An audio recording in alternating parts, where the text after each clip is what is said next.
Hi dears. അപ്പോൾ നമ്മളിന്ന് SCERT സിലബസിലെ 10th സ്റ്റാൻഡേർഡിലെ first ചാപ്റ്ററായ arithmetic സീക്വൻസിനെ കുറിച്ചാണ് പറയാൻ പോകുന്നത്. അരിതമെറ്റിക് സീക്വൻസ് അല്ലെങ്കിൽ സമാന്തര ശ്രേണികൾ. അപ്പോൾ ആദ്യം നമ്മൾ എന്താണ് സീക്വൻസ് അല്ലെങ്കിൽ ശ്രേണികൾ എന്ന് പഠിക്കണം അല്ലേ. ശ്രേണി എന്ന് പറയുമ്പോൾ അതൊരു സംഖ്യാ പാറ്റേൺ ആണ്. ഇപ്പം നമുക്ക് അറിയാം നാച്ചുറൽ നമ്പേഴ്സ് നമ്മുടെ സാധാരണ എണ്ണൽ സംഖ്യകളാണ് അല്ലേ നാച്ചുറൽ നമ്പേഴ്സ്. ഇപ്പം നാച്ചുറൽ നമ്പേഴ്സ് എങ്ങനെയാണ് സ്റ്റാർട്ട് ചെയ്യുന്നത്? 1, 2, 3, 4 അങ്ങനെ പോകുന്നവയാണ് എന്ത് നാച്ചുറൽ നമ്പേഴ്സ്. ഇവിടെ നോക്കുക, ഈ നാച്ചുറൽ നമ്പേഴ്സിന് എപ്പോഴും ഫസ്റ്റ് നമ്പർ എന്തായിരിക്കും? 1 തന്നെയായിരിക്കും അല്ലേ. അപ്പൊ ഈ 1 ഒരു 1 കൂടെ കൂട്ടുമ്പോൾ നമുക്ക് 2 കിട്ടും. 2 നമുക്ക് 1 കൂടെ കൂട്ടുമ്പോൾ 3 കിട്ടും. അപ്പൊ ഇതൊരു പാറ്റേണിലാണല്ലേ പോകുന്നത്. അപ്പൊ അങ്ങനെ ഒരു 1 ആഡ് ചെയ്ത് പോകുന്ന ഒരു റൂളാണല്ലേ അവിടെ ഉള്ളത്. അപ്പം ഈ ശ്രേണി എന്ന് പറയുമ്പോൾ എങ്ങനെയാണ്? അതിനൊരു ഫസ്റ്റ് നമ്പർ ഉണ്ടാവും, ഒരു കറക്റ്റ് ആയിട്ടുള്ള ഒരു സെക്കൻഡ് നമ്പർ ഉണ്ടാവും, തേർഡ് നമ്പർ ഉണ്ടാവും, അങ്ങനെ ഫോർത്ത് നമ്പർ ഉണ്ടാവും, അങ്ങനെ കുറെ നമ്പേഴ്സ് ഉണ്ടാവും. അപ്പൊ ഇതൊക്കെ ഫോളോ ചെയ്യുന്നത് ഏതെങ്കിലും ഒരു റൂൾ ആയിരിക്കും. അപ്പൊ ഇവിടെ എന്താ ആ റൂൾ എന്ന് പറയുന്നത്? 1 ആഡ് ചെയ്യുമ്പോൾ അടുത്ത നമ്പർ കിട്ടും, ആ നമ്പറിനോട് 1 ആഡ് ചെയ്യുമ്പോൾ അടുത്ത ഇൻഡീജർ കിട്ടും. അങ്ങനെ ഒരു റൂളാണ് ഇവിടെ ഫോളോ ചെയ്യുന്നത്. അപ്പൊ അങ്ങനെ ഫോളോ ചെയ്യുന്ന ഒരു പാറ്റേണിനെയാണ് നമ്മൾ എന്ത് പറയുന്നത്? സീക്വൻസ് എന്ന് പറയുന്നത്. നമുക്കിതുപോലുള്ള വേറെ സീക്വൻസ് നോക്കിയാലോ. ഇപ്പം ഈവൻ നമ്പേഴ്സിന്റെ സ്റ്റാർട്ടിങ് എവിടെ നിന്നാണ്? 2. അപ്പൊ 2 2 ആഡ് ചെയ്യുന്നതായിരിക്കും അടുത്ത ഈവൻ നമ്പർ. അപ്പൊ അതേതാണ്? 4, 6, 8 അങ്ങനെ പോകുന്നതാണ് അല്ലേ. ഇനി അങ്ങനെയാണെങ്കിൽ അടുത്ത് നമുക്ക് ഓഡ് നമ്പറിനെ കുറിച്ച് നോക്കിയാലോ. ഓഡ് നമ്പർ എങ്ങനെയാണ് വരിക?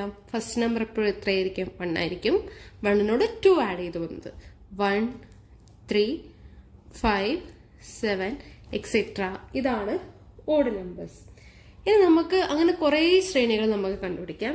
ഇനി ഈ നാച്ചുറൽ നമ്പേഴ്സിന്റെ ഹാഫ് വെച്ച് നോക്കിയാലോ. Halves of natural numbers. First ഏതായിരിക്കും വരിക? 1/2. 1/2 പിന്നെയും 1/2 കൂട്ടുമ്പോൾ എത്രയാണ് വരിക? 1. 1 1/2 കൂട്ടുമ്പോൾ 1/2 then 2 അങ്ങനെ പോകുന്ന ശ്രേണിയാണ് ഇത് ഈ ഹാഫ് ഓഫ് നാച്ചുറൽ നമ്പേഴ്സ്. ഇനി അതുപോലെ നമുക്ക് വേറെയും ശ്രേണി കണ്ടുപിടിക്കാം. എന്താക്കാം? ഈ നാച്ചുറൽ നമ്പേഴ്സിന്റെ സ്ക്വയേഴ്സ് എടുക്കാം അല്ലേ. അതായത് സ്ക്വയേഴ്സ് ഓഫ്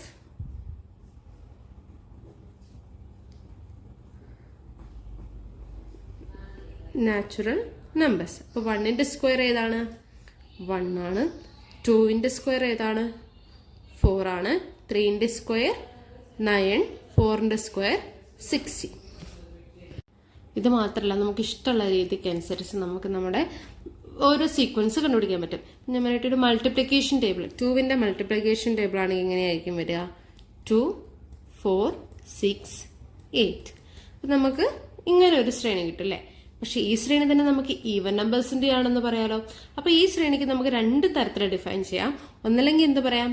ഈവൻ നമ്പേഴ്സിന്റെ സീക്വൻസാ പറയാം, അല്ലെങ്കിൽ എന്ത് പറയാം? 2ന്റെ മൾട്ടിപ്ലിക്കേഷൻ ടേബിൾ ആണെന്ന് പറയാം അല്ലെ. ഇനി അതുപോലെ തന്നെ നമുക്ക് 3ന്റെ മൾട്ടിപ്ലിക്കേഷൻസ് എടുക്കാലോ. ആ ശ്രേണി എങ്ങനെയായിരിക്കും വരിക? ഫസ്റ്റ് നമ്പർ ഏതായിരിക്കും? 3 ആയിരിക്കും. Then second 3, 6, 9. ഫോർത്ത് നമ്പർ ഏതായിരിക്കും? 12. അങ്ങനെ പോകുന്ന ശ്രേണി. അങ്ങനെ നമുക്ക് ഏത് രീതിയിൽ വേണമെങ്കിലുള്ള ശ്രേണീസ് കണ്ടുപിടിക്കാം. ഇനി നമുക്കിതൊന്ന് ജോമെട്രി യൂസ് ചെയ്തിട്ട് കണ്ടുപിടിച്ച് നോക്കിയാലോ. ജോമെട്രി വെച്ച് നോക്കുമ്പോൾ ഞാനിപ്പോൾ ഇവിടെ ട്രയാങ്കിൾ എടുത്തിട്ടുണ്ട്. ട്രയാങ്കിൾ ഉണ്ട്, സ്ക്വയർ ഉണ്ട്, പെന്റഗൺ ഉണ്ട്, ഹെക്സഗൺ ഉണ്ട്. നമുക്കിതിന്റെ സൈഡ് വെച്ചിട്ട് നമുക്ക് ഇതിലൊന്നൊരു സീക്വൻസ് ഉണ്ടാക്കിക്കൂടെ? ട്രയാങ്കിളിന് എത്ര സൈഡ്സ് ഉണ്ട്? 3. Square 4, pentagon 5 and hexagon 6. അപ്പൊ അങ്ങനെ പോകുന്ന ഒരു ശ്രേണി നമുക്ക് കിട്ടിയല്ലേ. ഇനി ഇതിന്റെ ആംഗിൾസ് വെച്ച് ചെയ്തൂടെ? ഇപ്പം നമ്മള് 9th പഠിച്ചിട്ടുണ്ട്, 9th 8th ആയിട്ട് പഠിച്ചിട്ടുണ്ട്. ട്രയാങ്കിളിന്റെ ടോട്ടൽ ആംഗിൾ എത്രയാണ്? 180 ഡിഗ്രി അല്ലേ. ഇനി സ്ക്വയറിന്റെ ടോട്ടൽ ആംഗിൾ എത്രയാണ്? 360 ഡിഗ്രി. ഇനി പെന്റഗണിന്റെ നമ്മൾ എങ്ങനെയായിരിക്കും കണ്ടുപിടിക്കുക? നമ്മൾ 8th സ്റ്റാൻഡേർഡിൽ പഠിച്ചിട്ടുണ്ട്. എങ്ങനെയാണ് കണ്ടുപിടിക്കുക?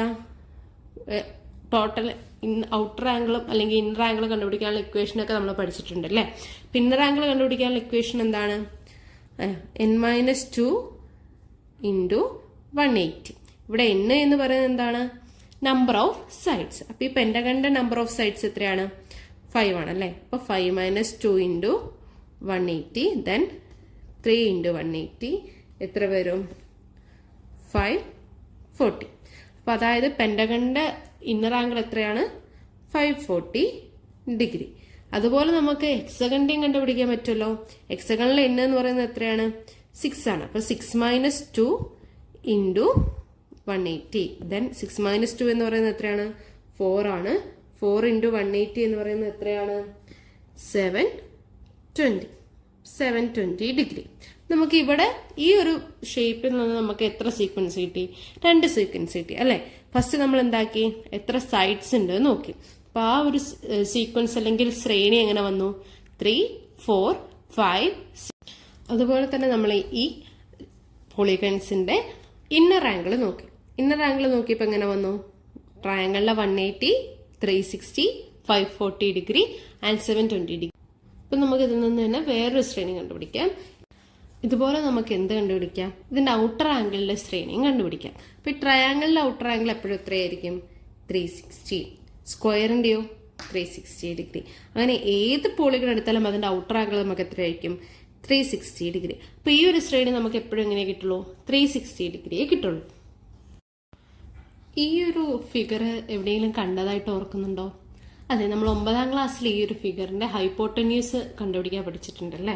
അപ്പൊ നമ്മൾ ഇവിടെ നമുക്ക് സീക്വൻസ് ഉണ്ടാക്കാം. അതായത് ഇവിടെ ഉള്ളതിന്റെ ഹൈപ്പോട്ടന്യൂസ് എത്രയാ നോക്കുക, നെക്സ്റ്റ് ഹൈപ്പോട്ടന്യൂസ് എത്രയാ നോക്കുക, അടുത്ത ഹൈപ്പോട്ടന്യൂസ് എത്രയാ നോക്കുക. അപ്പൊ ആ ഹൈപ്പോട്ടന്യൂസ് നമുക്കൊരു ശ്രേണിയായിട്ട് എഴുതാൻ പറ്റും. എങ്ങനെയായിരുന്നു ഹൈപ്പോട്ടന്യൂസ് കണ്ടുപിടിക്കുന്നതിന്റെ ഇക്വേഷൻ? അതെ, hypotenuse square is equal to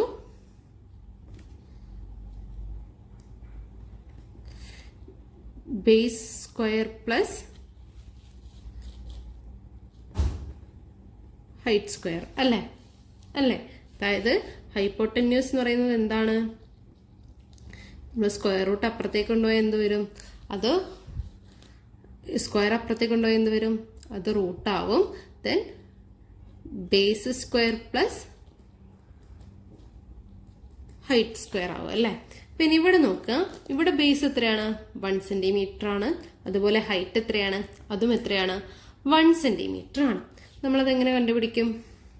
അപ്പം 1 സെന്റിമീറ്റർ ബേസ് സ്ക്വയർ എന്ന് പറയുന്നത് 1 സ്ക്വയർ, ഹൈറ്റ് സ്ക്വയർ എന്ന് പറയുന്നത് 1 സ്ക്വയർ. അപ്പൊ നമുക്ക് എന്ത് വന്നു? 1ന്റെ സ്ക്വയർ 1 ആണ്. ദെൻ 1 + 1 √2 എന്ന് കിട്ടി. അപ്പൊ നമുക്ക് ഈ ശ്രേണിയിലെ ഫസ്റ്റ് ഇൻറ്റീജർ എന്ത് കിട്ടി? √2. അതായത് ഇവിടെ നമുക്ക് എത്ര കിട്ടി? √2. അപ്പൊ ഇവിടത്തെ ഹൈപ്പോട്ടന്യൂസ് എത്രയാവും? √2. ഇവിടെ നോക്കുക, ബേസ് ഇവിടെ 1 സെന്റിമീറ്റർ തന്നെയാണ്, പക്ഷെ ഹൈറ്റ് എന്തായി? √2 ആയി. അപ്പം പിന്നെ നമ്മൾ എന്ത് ചെയ്യണം? ഈ ഇക്വേഷനിലേക്ക് സബ്സ്റ്റിറ്റ്യൂട്ട് ചെയ്യണം. അപ്പൊ നമുക്ക് രണ്ടാമത്തെ ഫിഗറിന്റെ ആ ഹൈപ്പോട്ടന്യൂസ് എത്രയാണെന്ന് കിട്ടും, കണ്ടുപിടിക്കാം. അപ്പൊ അതിന്റെ ഹൈപ്പോട്ടന്യൂസ് കണ്ടുപിടിക്കാൻ എന്ത് ചെയ്യണം? ഹൈറ്റ് മാറ്റി കൊടുക്കണം അല്ലെ? √1 സ്ക്വയർ പ്ലസ് എന്ത് വരും? അതിന്റെ ഹൈറ്റ് എന്തായിരുന്നു? √2 ആയി. √2 ഹോൾ സ്ക്വയർ. √2 ഹോൾ സ്ക്വയർ എന്ന് പറഞ്ഞാൽ എന്ത് വരും? ഈ സ്ക്വയറും റൂട്ടും കൂടെ ക്യാൻസൽ ആവും. then അത് അവിടെ 2 ആവും. then എന്ത് വരും? 1 + 2 √3. അപ്പൊ നെക്സ്റ്റ് എന്തായി? √3 ആയി. അങ്ങനെയാണെങ്കിൽ അടുത്ത ഫിഗറിലേക്ക് വരുമ്പോൾ എന്താവും? ഇത് √2 ആണ് നമുക്ക് കിട്ടി, ഇത് √3 ആണ് നമുക്ക് കിട്ടി. അങ്ങനെയാണെങ്കിൽ ഈ ഒരു ഹൈപ്പോട്ടന്യൂസിന്റെ ഇതാണ് നമുക്ക് കണ്ടുപിടിക്കേണ്ടത്. അപ്പോൾ അതെങ്ങനെ വരും? ഹൈപ്പോട്ടന്യൂസ് ഈക്വൽ ടു √, ബേസ് എന്ന് പറയുന്നത് 1 സെന്റിമീറ്റർ തന്നെയാണ്. then 1 സ്ക്വയർ പ്ലസ്, അപ്പൊ ഹൈറ്റ് എന്ന് പറയുന്നത് എത്രയായി? √3 ആയി. √3 ഹോൾ സ്ക്വയർ വരും, വിച്ച് മീൻസ് √1 പ്ലസ് √3 എന്ന് പറയുന്നത് ഈ സ്ക്വയറും റൂട്ടും കൂടെ ക്യാൻസൽ ആയി 3 ആവും. then √4 ആവും. എന്താണ് √4 എന്ന് പറഞ്ഞാൽ? √4 എന്ന് പറഞ്ഞാൽ 2 ആണ്.